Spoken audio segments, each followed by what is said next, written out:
Afternoon.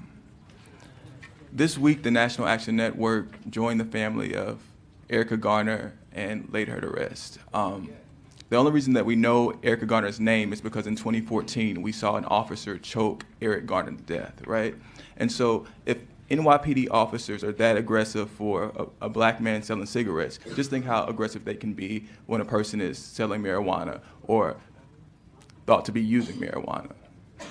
National Action Network is a national civil rights organization founded in 1991 by the Reverend Al Sharpton.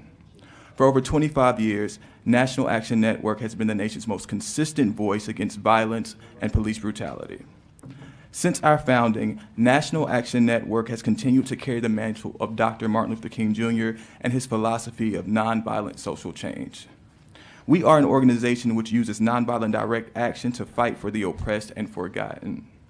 Our commitment to speaking up for the oppressed has led us to believe that the New York State Legislature must decriminalize, legalize, and regulate marijuana use.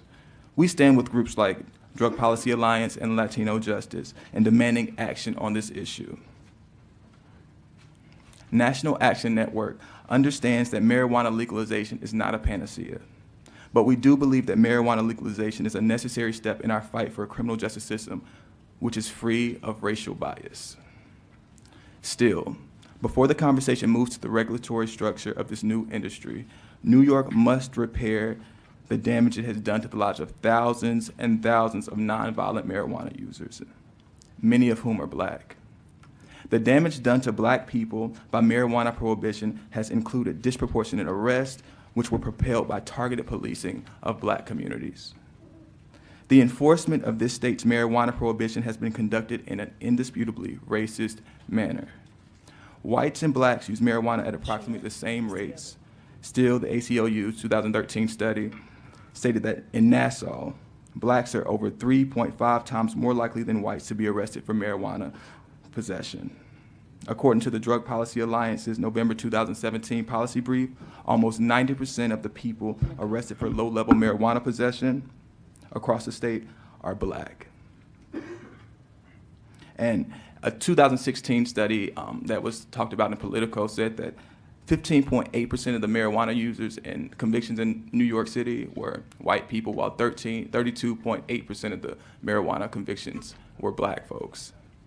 A black person is twice as likely as a white person to be convicted for marijuana possession in New York City. These statistics demand that the legislature act in this racially disparate policing. One of the ways we can work to end this disparate policing is to legalize marijuana in New York.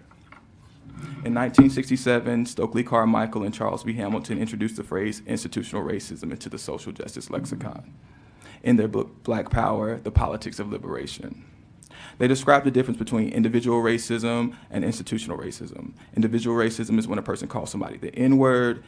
In contrast, they describe institutional racism as when a society or a group ignores overwhelming, reoccurring instances of bias, right? I contend that the statistics that you've heard and will hear today about the biased enforcement of marijuana prohibition are glaring examples of institutional racism. For this reason, the New York State Legislature must act to end marijuana prohibition. Marijuana prohibition has been used, and if left in place, will be used as a basis to target black people. These arrests and convictions unnecessarily stop black people from accessing loans, gainful employment, enrolling in college, and even accessing housing. These issues are known to both the New York State Assembly and New York State Senate. Legislators in both houses have provided legislation which legalizes marijuana and legislation which seeks to make amends for the thousands of unjust marijuana arrests and convictions that have taken place in this state. Assembly Bill 2142, which was introduced by you, Assemblymember People Stokes, establishes a process that seals the records of people who were convicted for possession of small amounts of marijuana. This is the kind of legislation that the National Action Network believes is essential. We cannot allow corporations to benefit from marijuana legalization while black men and women are still bearing the shame of being called drug users and drug dealers.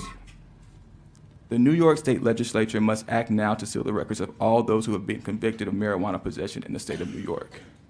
Assembly Bill 3506 and Senate Bill 3040 were introduced by Assemblymember People Stokes and Senator Kruger. They are both thoughtful and bold in their approach to marijuana legalization. These bills provide a way for marijuana to be regulated and taxed. These bills also offer reinvestment into communities which have been burdened the most. We support these bills because we have seen the criminal justice outcomes in places like Colorado. In 2012 and 2014, the arrest rate for black folks dropped by 25%. Legalization doesn't end arrest disparities, but legalization does get us closer to that goal.